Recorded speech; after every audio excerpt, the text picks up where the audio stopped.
आज के मुख्य समाचार। री-नीट परीक्षा को लेकर एसएफआई के गंभीर आरोप। 1 से 4 जुलाई तक भारी बारिश का येलो अलर्ट। झमाझम बारिश ने शिमला की व्यवस्थाओं की खोली पोल। होटल प्रबंधन के क्षेत्र में सुनहरा भविष्य। शिमला दौरे पर अनुराग ठाकुर ने जाखू मंदिर में किए दर्शन। नीट में पारदर्शिता और ट्रैफिक सुधार की मांग। विमल नेगी मौत मामले में पत्नी ने उठाए गंभीर सवाल। कलश यात्रा के साथ शुरू हुई 7 दिवसीय भगवान शिव कथा। अब समाचार विस्तार से।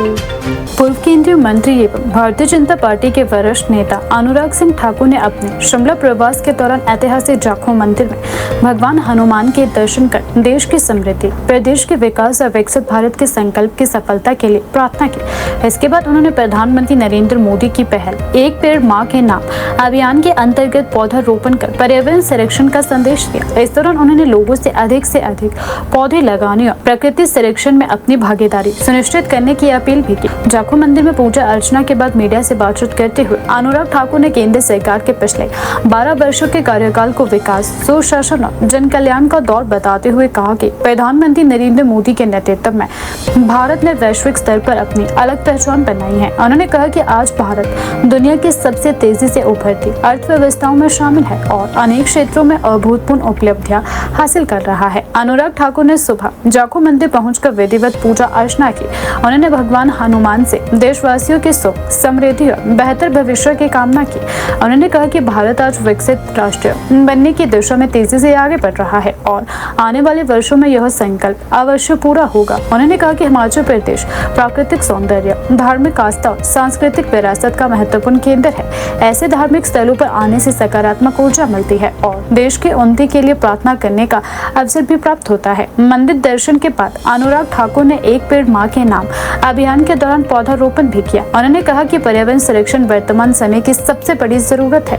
बढ़ते प्रदूषण और जलवायु परिवर्तन जैसी चुनौतियों से निपटने के लिए प्रत्येक नागरिक को पौधारोपण करना चाहिए। उन्होंने कहा कि प्रधानमंत्री नरेंद्र मोदी ने इस अभियान के माध्यम से देशवासियों को अपनी माताओं के सम्मान में एक पौधा लगाने का संदेश दिया है। यदि प्रत्येक नागरिक कम से कम एक पौधा लगाए और उसकी देखभाल करे तो आने वाले समय में पर्यावरण संरक्षण की दिशा में बड़ा बदलाव देखने को मिलेगा। उन्होंने युवाओं, सामाजिक संगठनों, स्कूलों और स्वयंसेवी संस्थाओं से भी इस अभियान में बढ़ चढ़कर हिस्सा लेने की मांग की है। मीडिया से बातचीत के दौरान अनुराग ठाकुर ने कहा कि प्रधानमंत्री नरेंद्र मोदी के नेतृत्व में पिछले 12 वर्षों में भारत ने आर्थिक, सामाजिक और वैश्विक स्तर पर उल्लेखनीय प्रगति की है। उन्होंने कहा कि भारत आज विश्व की 5वीं सबसे बड़ी अर्थव्यवस्था बन चुका है और वैश्विक मंच पर उसकी भूमिका लगातार मजबूत हुई है। उन्होंने कहा कि केंद्र सरकार की विभिन्न योजनाओं का लाभ देश के करोड़ों लोगों तक पहुंचा है।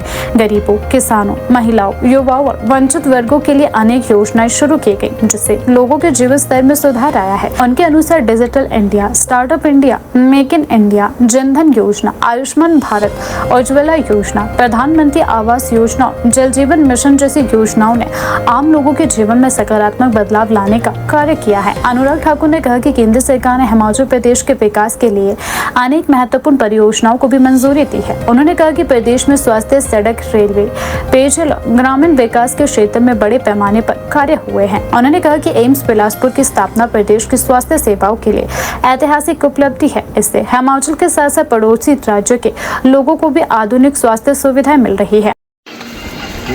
शिमला आए और ऐतिहासिक जाखू मंदिर हनुमान जी के दर्शन ना करने आए, उनका आशीर्वाद ना लेने आए, तो मुझे लगता है आपका यात्रा भी अधूरी है और एक जो अवसर आपके पास है इस पवित्र स्थान से आशीर्वाद लेकर जाने का, एक बड़ा रमणीक स्थान है।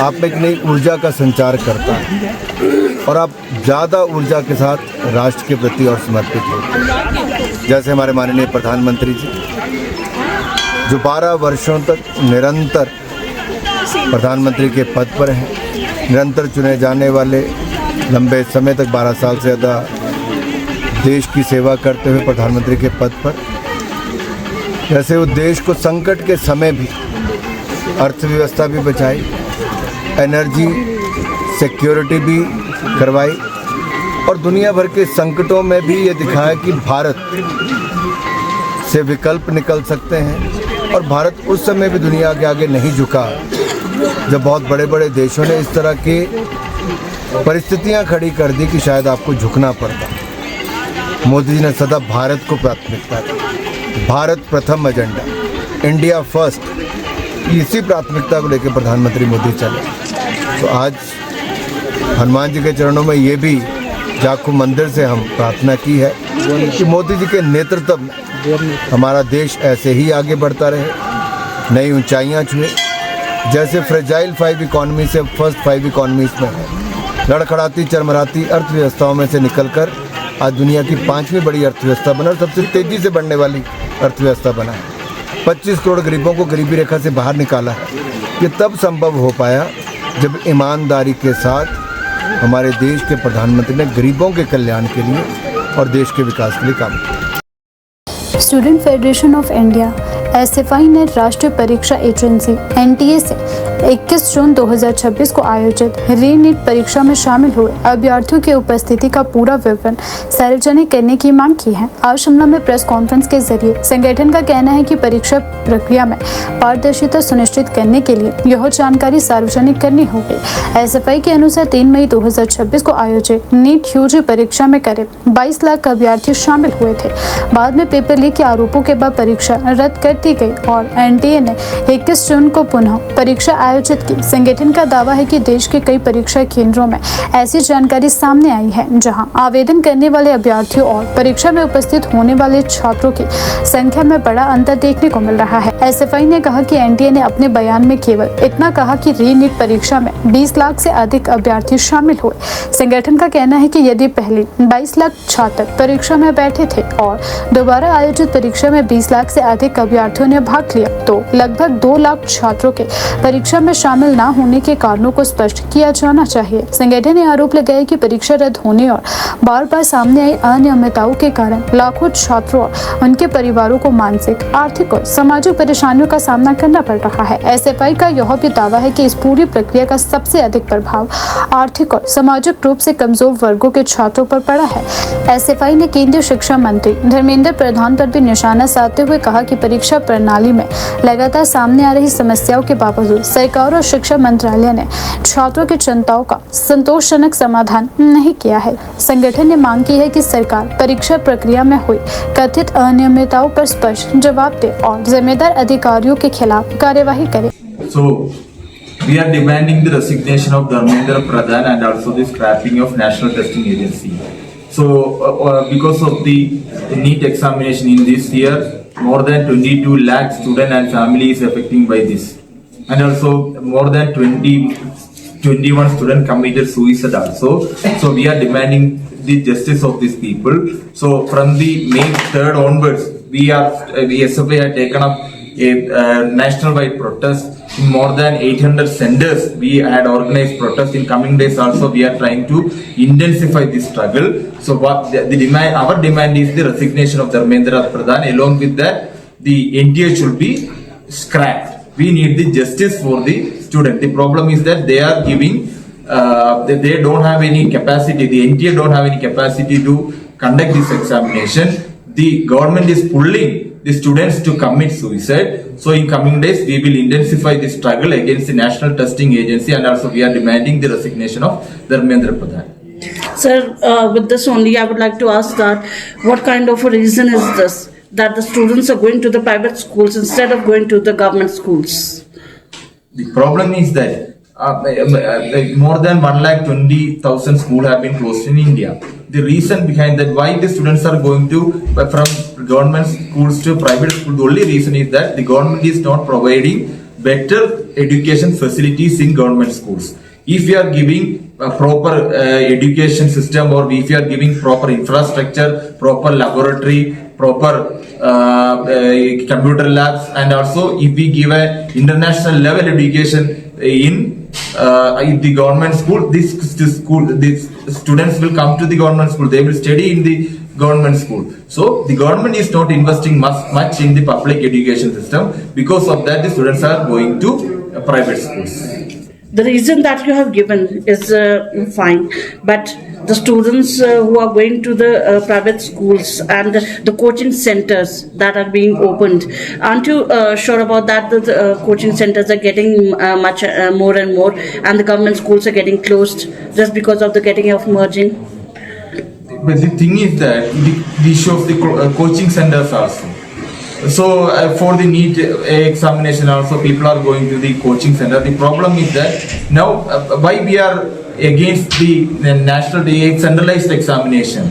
But the thing is that it will dismantle the quality of the education. In this higher secondary also they will score more 95% or 90%. If they are not getting a coaching, they can't crack the examination. This is the problem is that if the student from poor background, if they don't have money, they will not get money, sufficient money to go to a coaching center and to crack this examination. This is the thing, that because of that we are demanding the decentralized examination. Earlier also that happened, so we are demanding the decentralized examination, and the government should give better quality education in government schools also, and also the coachings in the government schools. So the same thing, that an investigation that is going through the NEET leakage of the paper programs. What is the reason this kind of investigation is not going very well and the students are getting to death? We are not trusting on this investigation. The problem is that in 2024 also the same leakage happened. So at that time some inquiry happened, then it had turned to a BJP leader. Then they stopped that inquiry. This time also, the CBI had initiated some investigation. Then it had gone to a BJP leader in Rajasthan. Then we are not aware what is happening. They don't want to take up that issue. The problem is that if it is going on, the more BJP leaders will be arrested. The nature of the BJP will be exposed. So they don't want, we are not trusting in the investigation of the CBI or the agency taken by the central government. So because of that, we are demanding a proper judicial inquiry should happen. State institute of hotel management Dharamshala के principal विनय धीमान ने press वार्ता के दौरान संस्थान में संचालित विभिन्न diploma पाठ्यक्रमों और छात्रों के लिए उपलब्ध कैरियर अवसरों की जानकारी साझा की। उन्होंने बताया कि संस्थान होटल प्रबंधन के क्षेत्र में युवाओं को गुणवत्तापूर्ण प्रशिक्षण प्रदान कर उन्हें रोजगार के बेहतर अवसर उपलब्ध कराने के लिए कार्य कर रहा है। प्रिंसिपल विनय धीमान ने कहा कि आज के समय में होटल उद्योग तेजी से विकसित हो रहा है और इस क्षेत्र में प्रशिक्षित युवाओं की मांग लगातार बढ़ रही है। ऐसे में state institute of hotel management Dharamshala युवाओं को व्यावसायिक शिक्षा प्रदान कर उन्हें भविष्य को संवारने में महत्वपूर्ण भूमिका निभा रहा है। उन्होंने बताया कि संस्थान में छात्रों को केवल सैद्धांतिक शिक्षा ही नहीं बल्कि व्यावहारिक प्रशिक्षण भी दिया जाता है, जिसमें वे उद्योग की आवश्यकताओं के अनुरूप कौशल विकसित कर सके। प्रशिक्षण पूरा करने के बाद विद्यार्थियों को मान्यता प्राप्त डिप्लोमा प्रदान किया जाता है, जो उन्हें देश और विदेश में रोजगार प्रदान करने में मदद करता है। विनय धीमान ने बताया कि संस्थान में वर्तमान समय में हॉस्पिटैलिटी सेक्टर से जुड़े 5 प्रमुख स्ट्रीम में डिप्लोमा कोर्स संचालित किए जा रहे हैं। इसमें विशेष रूप से फूड प्रोडक्शन, हाउसकीपिंग ऑपरेशन तथा फ्रंट ऑफिस ऑपरेशन जैसे पाठ्यक्रम शामिल हैं। उन्होंने कहा कि इन सभी पाठ्यक्रमों को उद्योग की मांग और आधुनिक तकनीकों को ध्यान में रखते हुए तैयार किया गया है। छात्रों को प्रशिक्षित फैकल्टी द्वारा मार्गदर्शन प्रदान किया जाता है ताकि वे अपने क्षेत्र में दक्षता हासिल कर सके। जो प्रेस कॉन्फ्रेंस रखी गई है, ये SIHM धर्मशाला में जो करियर अपॉर्चुनिटीज आगे एजुकेशन के थ्रू प्रोवाइड करवाई जा रही है, उसके बारे में पेरेंट्स को, गार्जियंस को, स्टूडेंट्स को अवेयर करने के लिए है। और आपके माध्यम से ये इंफॉर्मेशन हम जितने भी हिमाचल में रहने वाले लोग हैं, इवन बाहर से भी जो हॉस्पिटैलिटी इंडस्ट्री में स्टूडेंट कम्युनिटी जुड़ना चाहती है, उन तक ये मैसेज पहुंचाना चाह रहे हैं कि हमारे यहाँ पे जो स्टेट ऑफ आर्ट इंफ्रास्ट्रक्चर बन रहा है और जो अभी एग्जिस्टिंग इंफ्रास्ट्रक्चर है, जिसको यूज़ करते हुए पहले ये FCI था, फूड क्राफ्ट इंस्टीट्यूट था, डिप्लोमा कोर्सेज यहाँ प्रोवाइड करवाते जा रहे थे, और 4 साल पहले FCI से अपग्रेड करके इस इंस्टीट्यूट को SIHM state institute of hotel management का दर्जा दिया गया। और ये जो हमारा IHM है ये टूरिज्म डिपार्टमेंट के अंडर आता है और national council for hotel management and catering technology Noida से एफिलिएटेड है। जो BSc hospitality and hotel management में डिग्रीज प्रोवाइड की जा रही हैं अब, वो जवाहरलाल नेहरू यूनिवर्सिटी से डिग्रीज आ रही हैं, जिसका कि नेशनल काउंसिल के साथ MOU साइन हुआ है। और एक बेहतर करियर ऑप्शन जो है वो बच्चों के लिए आगे, उसके बारे में हम अवेयर करना चाहते हैं। डिप्लोमा कोर्सेज जो कि 5 स्ट्रीम्स में डिप्लोमास यहाँ प्रोवाइड किए जा रहे हैं, जिसमें कि फूड प्रोडक्शन है, फूड एंड बेवरेज सर्विसेज है, बेकरी एंड कन्फेक्शनरी है, front office operations and house keeping operations में डिप्लोमा दिए जाते हैं। और साथ में जैसे मैंने कहा कि BSc hospitality and hotel management में भी डिग्री जो है वो प्रोवाइड की जाती है, तो उसके लिए भी एडमिशन प्रोसेस जो है वो जारी है। और जो एक जॉइंट एंट्रेंस एग्ज़ाम होता है जो नेशनल काउंसिल कंडक्ट करती है, उसके थ्रू जो है एडमिशन प्रोसेस चल रहा है। और 15 जून तक जो है वो, और जो स्टूडेंट्स हैं जो इस प्रोफेशन में आना चाहते हैं वो BSc हॉस्पिटैलिटी के लिए यहाँ अप्लाई कर सकते हैं। एडमिशन प्रोसेस चल रहा है। एक एग्ज़ाम जो है वो हमारा इन हाउस ही इंस्टीट्यूट द्वारा कंडक्ट होगा, जिसकी डेट हम 15 जून के बाद जो है वो अनाउंस करेंगे। तो 15 जून तक जो है वो आवेदन किए जा सकते हैं BSc हॉस्पिटैलिटी में। और डिप्लोमा कोर्सेज के लिए 27 जून तक जो है वो एडमिशन प्रोसेस चल रहा है। हमारे यहाँ पे जितने भी स्टूडेंट्स एजुकेट होकर के निकले हैं वो मोस्टली 5 स्टार प्रॉपर्टीज़ में अपनी जॉब ले चुके हैं और बहुत अच्छा जो है वो उनका एक प्रोफाइल बना है। नेशनल नहीं, इंटरनेशनल लेवल पे भी बहुत अच्छा जो है वो उनकी प्रेजेंस रही है। और मैं आपके माध्यम से बताना चाहता हूँ कि जो हॉस्पिटैलिटी इंडस्ट्री में हिमाचली बच्चों की डिमांड है वो सिर्फ ना नेशनल लेवल पे बल्कि इंटरनेशनल लेवल पे भी है। बिकॉज जो ग्रूमिंग और जो स्टैंडर्ड ऑफ एजुकेशन यहाँ पे है वो इंडिया में सबसे बेहतर स्टेट्स में, जो अच्छा परफॉर्म करने वाली स्टेट्स हैं उसमें आता है।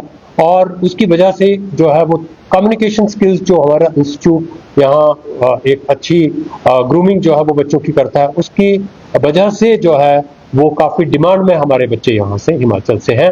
और जो इंफ्रास्ट्रक्चर यहाँ पे अभी जिसको हम तैयार कर रहे हैं, हॉस्टल फैसिलिटी तैयार हो रही है, वो आने वाले समय में एक स्टेट ऑफ आर्ट इंस्टीट्यूट जो है वो हम एक्सपेक्ट कर रहे हैं। और उम्मीद कर रहे हैं जो नेक्स्ट फोर्थकमिंग सेशन है उसमें हम ये सारी चीज़ें इन प्लेस जो है वो यहाँ पे कर देंगे। हिमाचल प्रदेश में लंबे समय से पड़ रही भीषण गर्मी या उमस के बीच मौसम ने आखिरकार करवट लेनी शुरू कर दी है। रविवार और सोमवार को प्रदेश के कई जिलों में हुई हल्की से मध्यम बारिश ने जहां आम लोगों को तपती गर्मी से राहत दिलाई, वहीं खेतों में नमी लौटने से किसानों के चेहरों पर भी मुस्कान लौट आई है। मौसम विभाग केंद्र शिमला के अनुसार दक्षिण पश्चिम मानसून अब तेजी से हिमाचल प्रदेश की ओर बढ़ रहा है और अगले एक सप्ताह के भीतर प्रदेश में इसकी औपचारिक दस्तक होने की पूरी संभावना है। मानसून के आगमन को देखते हुए मौसम विभाग ने 1 से 4 जुलाई तक प्रदेश के कई जिलों के लिए भारी बारिश, आंधी, तूफान, तेज हवाएं और बिजली चमकने को लेकर येलो अलर्ट जारी कर दिया है। विभाग ने लोगों, किसानों, पर्यटकों और प्रशासन को सतर्क रहने की सलाह दी है। पिछले कई सप्ताह से प्रदेश के मैदानी और निचले क्षेत्रों में लगातार बढ़ रहे तापमान ने लोगों का जीना मुश्किल कर दिया था। दिन के समय तेज धूप और उमस के कारण बाजारों में लोगों की आवाजाही कम हो गई थी, जबकि रात के समय भी गर्मी से राहत नहीं मिल रही थी। ऐसे में रविवार को सोलन, सिरमौर, कांगड़ा और ऊना सहित कई जिलों में हुई बारिश राहत लेकर आई। बारिश के बाद तापमान में उल्लेखनीय गिरावट दर्ज की गई और ठंडी हवाओं ने मौसम को पूरी तरह बदल दिया।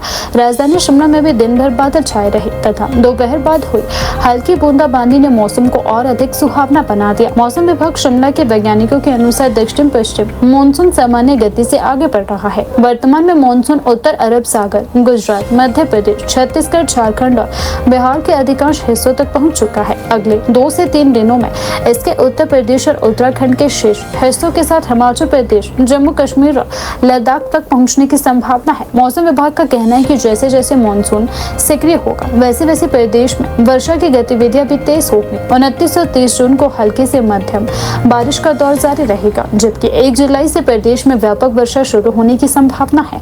1 से 4 जुलाई के बीच कई स्थानों पर भारी बारिश हो सकती है। रविवार को सोलन, सिरमौर, कांगड़ा और ऊना जिलों में हुई बारिश ने लोगों को गर्मी से बड़ी राहत दी है। सोलन शहर, नाहन, धर्मशाला और हरोली क्षेत्र में अच्छी बारिश दर्ज की गई। वहीं शिमला में दिन भर बादल छाए रहने के बाद दोपहर में हल्की बारिश हुई। बारिश के बाद कई स्थानों पर लोग घरों से बाहर निकलकर ठंडे मौसम का आनंद लेते दिखाई दिए। शिमला के रश्मदा मॉल रोड और अन्य सार्वजनिक स्थानों पर पर्यटकों ने भी सुहावने मौसम का आनंद उठाया। कई पर्यटक बारिश के बीच प्राकृतिक सौंदर्य का आनंद लेते भी नजर आए। जिला ऊना के चकसराय क्षेत्र में सोमवार को मानसून की पहली अच्छी बारिश हुई। लंबे समय से बारिश की प्रतीक्षा कर रहे किसानों के लिए यह वर्षा किसी वरदान से कम नहीं रही। खेतों में सूख रही मिट्टी को नमी मिली और खरीफ फसलों के लिए अनुकूल परिस्थितियां बन गई। गाँव में सुबह से ही किसान अपने खेतों का निरीक्षण करते भी दिखाई दिए।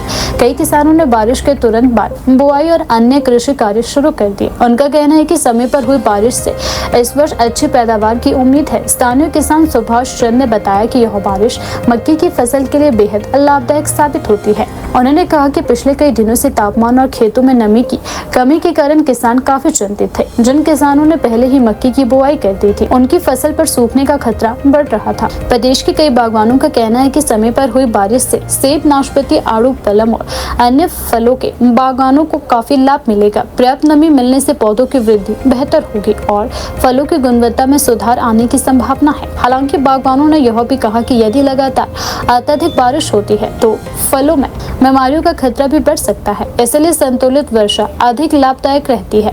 मौसम विभाग द्वारा येलो अलर्ट जारी किए जाने के बाद प्रशासन, आपदा प्रबंधन प्राधिकरण, लोक निर्माण विभाग, जल शक्ति विभाग और विद्युत विभाग को सतर्क रहने के निर्देश भी जारी कर दिए गए हैं। भूस्खलन संभावित क्षेत्रों में निगरानी बढ़ा दी गई है और आपातकालीन सेवाओं को भी अलर्ट मोड पर रखा गया है। लोगों से अपील है कि भारी बारिश के दौरान नदी, नालों और खड्डों के समीप जाने से बचें। पहाड़ी क्षेत्रों में यात्रा करते समय मौसम की ताज़ा जानकारी अवश्य लें तथा किसी भी आपात स्थिति में प्रशासन द्वारा जारी हेल्पलाइन नंबरों का उपयोग करें। विमल नेगी की मौत के मामले ने एक बार फिर तूल पकड़ लिया है। सोमवार को शिमला में आयोजित एक प्रेस वार्ता के दौरान मृतक की पत्नी किरण नेगी ने मामले की निष्पक्ष और पारदर्शी जांच की मांग करते हुए कई गंभीर सवाल खड़े कर दिए हैं। उन्होंने दावा किया है कि उनके पति की मौत सामान्य या स्वाभाविक नहीं थी, बल्कि यह एक सुनियोजित हत्या का मामला है। उन्होंने आशंका जताई है कि इस घटना का संबंध पेखूवाला परियोजना में कथित भ्रष्टाचार से हो सकता है और इसी कारण पूरे मामले की निष्पक्ष जांच आवश्यक है। प्रेस वार्ता के दौरान किरण नेगी भावुक नजर आई। उन्होंने कहा कि उनके परिवार को अब तक न्याय नहीं मिला है और वे लगातार इस उम्मीद में है कि मामले की सच्चाई सामने आएगी। उनका कहना था कि यदि जांच पूरी निष्पक्षता और पारदर्शिता के साथ की जाए तो कई महत्वपूर्ण तथ्य सामने आ सकते हैं। किरण नेगी ने आरोप लगाया कि मामले की जांच के दौरान कुछ पुलिस अधिकारियों की भूमिका भी संदेह के घेरे में है। उन्होंने दावा किया कि जांच प्रक्रिया के दौरान कुछ अधिकारियों ने महत्वपूर्ण साक्ष्यों को प्रभावित करने या नष्ट करने का प्रयास किया। उन्होंने कहा कि यदि यह आरोप सही है तो यह बेहद गंभीर मामला है और इसकी भी स्वतंत्र जांच होनी चाहिए। उन्होंने यह भी कहा कि किसी भी आपराधिक मामले में साक्ष्यों की सुरक्षा सबसे महत्वपूर्ण होती है, लेकिन इस मामले में ऐसा नहीं हुआ। उन्होंने आरोप लगाया कि यदि समय रहते सभी साक्ष्यों को सुरक्षित रखा जाता तो जांच अधिक प्रभावी ढंग से आगे बढ़ सकती थी। किरण नेगी ने प्रेस वार्ता में यह भी आरोप लगाया कि इस पूरे मामले में कुछ प्रभावशाली लोगों का संरक्षण मिलने के कारण अब तक संबंधित अधिकारियों के खिलाफ कोई ठोस कार्यवाही नहीं की गई है। उन्होंने कहा कि यदि जांच एजेंसियों को पूरी स्वतंत्रता मिले और किसी प्रकार का दबाव न हो तो दोषियों की पहचान करना कठिन नहीं होगा। उन्होंने सरकार और जांच एजेंसियों से आग्रह किया है कि मामले को किसी भी प्रकार के राजनीतिक या प्रशासनिक प्रभाव से मुक्त रखते हुए निष्पक्ष तरीके से जांच पूरी की जाए। मैंने कहा कि प्रेस कॉन्फ्रेंस करूंगी, उसमें आप लोगों के जो भी क्वेश्चंस होंगे और जो हमने अभी तक मतलब कि हमने इन्वेस्टिगेशन की, हम लड़ाई लड़े, अब 1 साल से ज्यादा हो गया, तो हमने क्या क्या किया और वाकई में क्या क्या फैक्ट्स था वो हम आपको बताना चाहेंगे। अभी भी 1 साल हो गया है, 1 साल से ज्यादा हो गया, अभी भी इन्वेस्टिगेशन ये नहीं पता कर पाए कि विमल नेगी की हत्या हुई या आत्महत्या हुई, क्या हुआ विमल के साथ, ये भी नहीं मतलब पता कर पाए। अपने अपने लेवल में बढ़ाई जा रहे, बोल रहे। एटलीस्ट शुरू में हुआ, सबसे पहले हुआ, हम 10 तारीख को मिस्टर अभिमन्यु की मिसिंग हुए, हमें मतलब बताया ही किसी ने नहीं, बोर्ड में किसी ने नहीं बताया। ऑन ड्यूटी मिसिंग हुए वो, ना घर पे थे, ना कुछ, ना छुट्टी पे थे, ऑन ड्यूटी वो ऑफिस गए। ऑफिस के बाद उनके बीपी फ्लक्चुएट कर रहा था, वो हॉस्पिटल आए, हॉस्पिटल उन्होंने चेकअप करवाना था। देश रात से उनकी बात हुई, देश रात जो उसके हम बोले 3 दिन उनको कहाँ रखा गया, 3 दिन उनको कहाँ किडनैप करके रखा, कितना टॉर्चर किया गया। पहला क्वेश्चन हमारा यही था। दूसरा क्वेश्चन था, जब मिसिंग चल रहे थे, हम सीएम साहब से मिले, हम मतलब 11 के बाद ना हमें ऑफिस वालों ने कोई इन्फॉर्मेशन नहीं दी। ऑन ड्यूटी ऑफिस में आपके किसी ऑफिसर आपका मिसिंग चल रहा है, आपकी रिस्पॉन्सिबिलिटी नहीं बनती कि आप फैमिली पे किसी को तो बताओ, कोई नहीं। हम डेली शाम को हमारी बात होती थी, शाम को उनका फोन नहीं लगा तो हमने बात की। तो उसके बाद फिर हमने सीएम सर सबसे, जो भी हमारे गवर्नर सर या फिर डीजी सबसे हमने बात की। और मिसिंग के दिनों में सबसे कहते हम करेंगे, हम ये करेंगे, हम वो करेंगे, पर एसआईटी टीम इन्होंने बनाई। सिर्फ जो मतलब इन्वेस्टिगेशन कर रहे थे उन दिनों में, शुरू की बात करें, सिर्फ 2-3 पुलिस वाले लगे हुए थे, बाकी इंजीनियर्स लेवल, हमारे इंजीनियर लेवल, हमारे रिलेटिव्स, हम लोग ढूंढ रहे थे। सब जगह हम लोग ही 18 तक हमें नहीं बताया गया कि डेड बॉडी मिली है। उसके बाद वो डेड बॉडी भी वहां से मतलब कि नीचे को जा रही थी। वो तो इंजीनियर की मतलब हम उनको धन्यवाद करेंगे, तो उन्होंने मछुआरे को बोल के बंधवाया, नहीं तो वो डेड बॉडी भी नहीं मिली थी आज की डेट में हमें। जब हमारे परिवार वाले, जब डेड बॉडी मिली, हम इंफॉर्मेशन हमें मिली, तो हमारे परिवार वाले मतलब कि वहां जा रहे थे कि डेड बॉडी मिली, उनको पुलिस वाले ने मतलब रोक दिया। पोस्टमार्टम रिपोर्ट होती है, पोस्टमार्टम रिपोर्ट की ना वीडियोग्राफी की, ना कुछ भी नहीं। वहां पोस्टमार्टम रिपोर्ट करने के बाद ही, पोस्टमार्टम के दिन ही हमें बताया कि हमारे परिवार वालों को क्यों रोका इन्होंने। एक पर्स दे रहे विमल के, उसमें हमारे को कि पर्स, उसमें एक पर्स दिया, जब उन्होंने विमल का वॉलेट दिया उन्होंने मेरे पास, कि ये उसमें सिर्फ आई कार्ड था प्लस कैश था थोड़ा बहुत। वो वॉलेट देख के मुझे पता लग गया कि मर्डर कर दिया गया है। विमल का हमेशा पास होता, उसमें क्रेडिट कार्ड, विजिटिंग कार्ड, सारा मतलब पर्स इतना मतलब बड़ा होता था उनका, ऐसा रखा हुआ। सिर्फ वो पहचान के लिए हमें वो दे दिया गया। हम यहाँ पे एफएफसीएम के यहाँ पे डेड बॉडी लेके वहां पे हमने धरना प्रदर्शन किया। भी आप एटलीस्ट एफआईआर तो करो। आज बोले हमने ये किया, हमने वो किया। एक एफआईआर करने के लिए हमें सड़कों पे बैठना पड़ा। शुरू से उसी दिन मैंने बोला विमल का मर्डर किया गया है। पेकू वाला प्रोजेक्ट मेन रीजन है, करप्शन उसमें बहुत ज्यादा है, लेकिन सब वहां पे चाहते नहीं थे रहना। इनकी पोस्टिंग हुई थी शामटाउन में, रिकांबियो में, प्रमोशन के बाद एज चीफ इंजीनियर शामटाउन प्रोजेक्ट में। मतलब कि 2 महीने के बाद हमने यहाँ पे ट्रांसफर कर दी शिमला। और शिमला में काम नहीं करवा के इनको भेजा गया था पेकू वाला प्रोजेक्ट। वो उस टाइम पेकू वाला प्रोजेक्ट ही देख रहे थे। आनंद खाना ने इन्होंने ऑर्डर निकाले, कोई ज्वाइनिंग टाइम नहीं दी। हम बच्चे मिड सेशन में, इन्होंने कहा मैं यहीं से करता हूँ। मिड सेशन में बच्चे का मिड सेशन था, इन्होंने मतलब परिवार को शिफ्ट होने का मौका नहीं दिया। हम किन्नौर में थे, ये यहाँ आ गए थे। चलो आपने ट्रांसफर किया, आपके अधिकार क्षेत्र में आता है, ठीक है, आपने किया। वहां पे कोई ऑर्डर नहीं, प्रॉपर कुछ नहीं, कोई ज्वाइनिंग टाइम नहीं, कोई रूल ही नहीं। इवन एचपीपीसीएल में कोई रूल ही नहीं। मेरे पापा जॉब करते थे, इंजीनियर थे। मैंने पापा को देखा है जॉब करते। माहौल मेरे को ऑफिशियल माहौल मुझे पता है। अपने हस्बैंड के सामने फर्स्ट टाइम में हम अलग हुए हैं।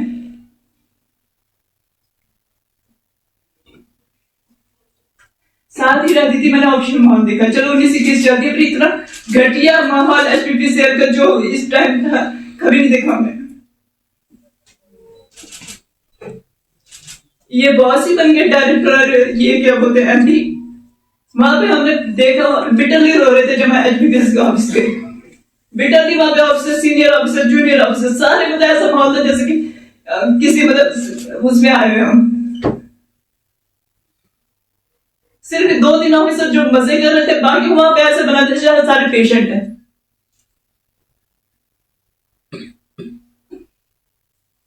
उनका ये था किसी के पापा की डेथ हो रही है, इंजीनियर छुट्टी घर गया, छुट्टी लेके उसकी सैलरी बंद कर दी। किसी ऑफिसर की इतनी हिम्मत होती है जो कि सैलरी बंद कर दे अगर उसका ऊपर से सपोर्टिंग नहीं है। वहां पे करप्शन इतना बेखूबाला में इतना करप्शन है कि इनके फाइलों पे साइन करने के लिए इनको बार बार प्रेशराइज किया जा रहा था, गलत फाइलों पे साइन करने के लिए नेकी साहब नहीं कर रहे थे। और हर कुछ जब ये फाइलों पे ये करप्टेड फाइलों पे साइन नहीं कर रहे थे, उनको टॉर्चर कर रहे थे लोग। खड़ा रखते थे मतलब एक पीएन की तरह फाइल लेके गालियां बकते थे, पर नेकी सामने करप्शन के आगे नहीं झुके, काम कर रहे थे। आज ये बोला जा रहा है कि काम की वहां सीएम ऑफिस गई थी, वहां पे कोई मैं नहीं जानती कौन थे वो, बोले काम का बोझ ही नहीं सहन पाया। काम के बारे में मैं उनको भी जवाब देना चाहती हूँ। बीमा देगी एक ऐसा नाम है जो मतलब कि हमारे ऑफिस में जहां उनकी पोस्टिंग होती थी वो वहां पे तो काम करते करते थे।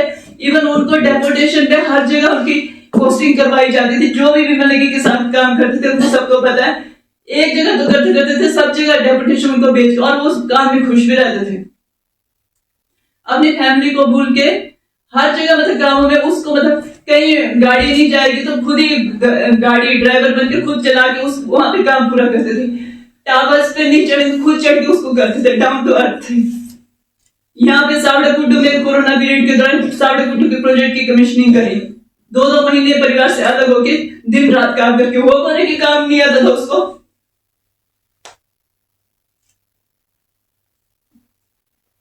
करप्शन की ऐसा लेवल है वहां पे पूरे देश नहीं कर रहा था। वहां पे वो मतलब हमने ट्रांसफर करने की हमने कोशिश की कि ट्रांसफर हो जाए, वहां से निकलना चाहते थे हम। 4 बार हमारे मान्य रिप्रेजेंटेटिव हमारे जो किन्नौर उनसे भी मिले हम 4 बार। लास्ट में मैं मिली उनसे, मैंने सर इतना नहीं हुई हमारे ट्रांसफर। उसके बाद नेगी साहब ये कि बीआरएस लेना चाहते थे, कहते यहाँ पे इतना करप्टेड माहौल हमने सपने में भी नहीं सोचा ऐसा था। शिमला में रविवार देर रात से शुरू हुई झमाझम बारिश ने नगर निगम की मानसून पूर्व तैयारियों और शहर की सफाई व्यवस्था की पोल खोलकर रख दी है। लगातार कई घंटों तक हुई मूसलाधार बारिश के कारण शहर के विभिन्न हिस्सों में नालियां जाम हो गई, जिससे बरसाती पानी अपने साथ कूड़ा कचरा, प्लास्टिक, पॉलीथीन, मिट्टी, पतिया और मलबा बहाकर मुख्य सड़कों पर ले आया। शहर के वेस्ट एजी चौक पर और कई अन्य इलाकों में सुबह का नजारा पूरी तरह बदला हुआ दिखाई दिया, जहाँ सड़कें कूड़े, गाद, बरसाती मलबे से दिखाई दी। कई स्थानों पर नालियों का गंदा पानी सीधे सड़कों पर बहता रहा, जिससे लोगों को दुर्गंध और गंदगी के बीच आवागमन करना पड़ा। बरसात के कारण सड़कों पर बड़े बड़े गड्ढे बन गए, जिससे पानी भर जाने से वाहन चालकों को सड़क की वास्तविक स्थिति का अंदाजा नहीं हो पाया। दुर्घटनाओं का खतरा भी लगातार बढ़ता जा रहा है। दोपहिया वाहन चालकों को सबसे अधिक परेशानी का सामना करना पड़ा, जबकि पैदल चलने वाले लोग भी कीचड़ और गंदे पानी से बचते हुए निकलते नजर आए। सुबह कार्यालय, स्कूल, बाजार जाने वाले लोगों को भी दिक्कतों का सामना करना पड़ा। स्थानीय लोगों और व्यापारियों ने आरोप लगाया है कि मानसून शुरू होने से पहले नालियों की समूची सफाई नहीं की गई, जिसके कारण पहले ही तेज बारिश में शहर की जल निकासी व्यवस्था पूरी तरह चरमरा गई। उनका कहना है कि हर वर्ष बरसात के दौरान ऐसी ही स्थिति बनती है, लेकिन इसके स्थायी समाधान की दिशा में कोई ठोस प्रयास नहीं किए जाते। सड़कों पर फैले कूड़ा कचरे मलबे ने नगर निगम की सफाई व्यवस्था पर भी गंभीर सवाल खड़े कर दिए हैं। कई जगहों पर प्लास्टिक और घरेलू कचरा नालियों के मुहानों पर जमा हो गया, जिससे पानी की निकासी पूरी तरह बाधित हो गई और जल भराव की स्थिति उत्पन्न हो गई। बारिश थमने के बाद भी सड़क किनारे कूड़े के ढेर और गंदगी के कारण पूरे क्षेत्र में दुर्गंध फैल गई, जिससे स्थानीय लोगों और दुकानदारों को काफी परेशानियों का सामना करना पड़ा। नगर निगम की टीमें बारिश रुकने के बाद प्रभावित क्षेत्रों में सफाई कार्यों में जुट गई। गड्ढों में पानी भर जाने के कारण वाहन चालकों को सड़क की वास्तविक स्थिति का पता नहीं चल पा रहा था। क्षेत्र के निवासियों का कहना है कि बरसात के दौरान हर वर्ष यही समस्या सामने आती है, लेकिन सड़कों की स्थायी मरम्मत के बजाय केवल अस्थायी पैचवर्क किया जाता है, जो पहले ही बारिश में बह जाता है। बारिश थमने के बाद सड़कों और नालियों के आसपास जमा कूड़ा कई घंटों तक वहीं पड़ा रहा। इससे पूरे क्षेत्र में बदबू फैल गई। स्थानीय व्यापारियों का कहना है कि गंदगी के कारण ग्राहकों की संख्या भी प्रभावित होती है। स्वास्थ्य विशेषज्ञों का मानना मानना है कि बरसात के दौरान खुले में जमा कूड़ा, कचरा, मच्छरों और अन्य कीटों के पनपने का कारण बन सकता है। यदि समय पर सफाई नहीं की गई तो डेंगू, मलेरिया और जल जनित बीमारियों का खतरा भी बढ़ सकता है। बारिश के कारण राजधानी की अधिकांश सड़कों पर पानी, कीचड़ और मलबा जमा होने के कारण लोगों को आवाजाही में भारी परेशानियों का सामना करना पड़ा। एजी चौक और आसपास के क्षेत्रों में व्यापारियों ने नगर निगम की कार्यप्रणाली पर भी सवाल उठाए हैं। उनका कहना है कि हर वर्ष मानसून आने से पहले नालियों की सफाई और सड़कों की मरम्मत के बड़े बड़े दावे किए जाते हैं, लेकिन पहले ही तेज बारिश में सभी व्यवस्थाओं की वास्तविक स्थिति सामने आ चुकी है। व्यापारियों ने कहा है कि यदि बरसात के दिनों में यही स्थिति बनी रही तो बाजारों में ग्राहकों की आवाजाही प्रभावित होगी और कारोबार पर भी असर पड़ेगा।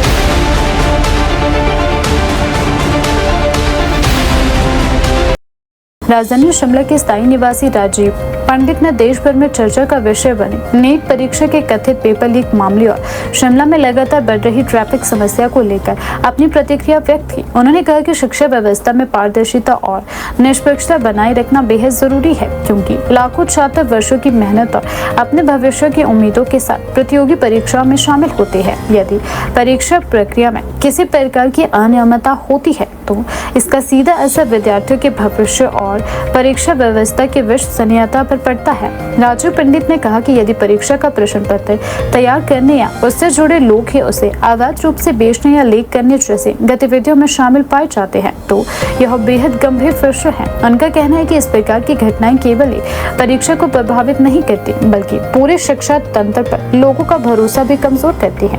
उन्होंने कहा कि लाखों छात्र दिन रात मेहनत कर डॉक्टर बनने का सपना देखते हैं और जब परीक्षा में इस तरह का विवाद सामने आता है तो सबसे अधिक नुकसान उन मेहनती और ईमानदार अभ्यर्थियों को होता है। उन्होंने कहा कि केंद्र सरकार और संबंधित परीक्षा एजेंसियों को ऐसी घटनाओं की निष्पक्ष और समयबद्ध जांच कर दोषियों के खिलाफ सख्त कार्यवाही करनी चाहिए ताकि भविष्य में इस तरह की घटनाओं की पुनरावृत्ति न हो। शिमला में बढ़ती ट्रैफिक समस्या पर अपनी राय रखते हुए राजीव पंडित ने कहा कि पर्यटन सीजन के दौरान राजधानी में बाहरी राज्यों से आने वाले वाहनों की संख्या कई गुना बढ़ जाती है। इससे शहर की सड़कों पर वाहनों का दबाव बढ़ता है और स्थानीय लोगों के साथ साथ पर्यटकों को भी लंबे ट्रैफिक जाम का सामना करना पड़ता है। उन्होंने कहा कि कई बार लोगों को अपने दैनिक कार्यों के लिए भी समय पर गंतव्य तक पहुंचने में कठिनाइयां होती हैं। उन्होंने प्रशासन द्वारा ट्रैफिक व्यवस्था सुधारने के लिए किए जा रहे प्रयासों की सराहना करते हुए कहा कि भविष्य में और प्रभावी योजनाओं की आवश्यकता है। उनका सुझाव था कि वैकल्पिक मार्गों का अधिक उपयोग,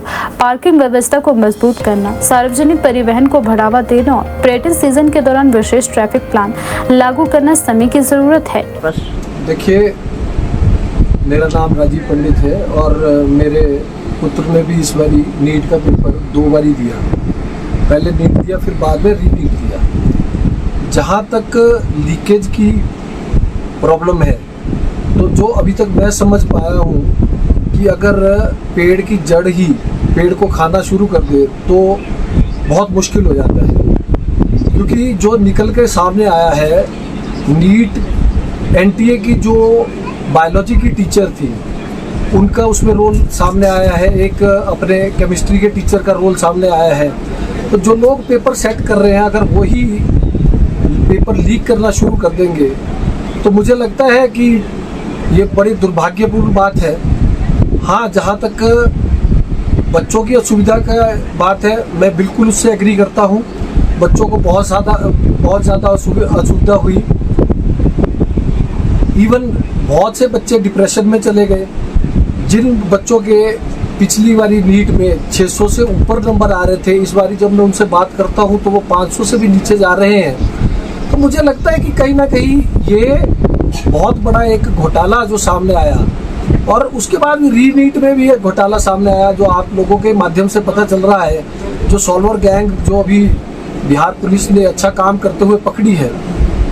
लेकिन मैं अपने प्रधानमंत्री जी से, अपने एजुकेशन मिनिस्टर से, अपनी जो पूरा प्रशासन है उससे ये मांग करता हूँ कि ये कमियां दोबारा सामने ना आए, बच्चे द्वारा प्रताड़ित ना हो।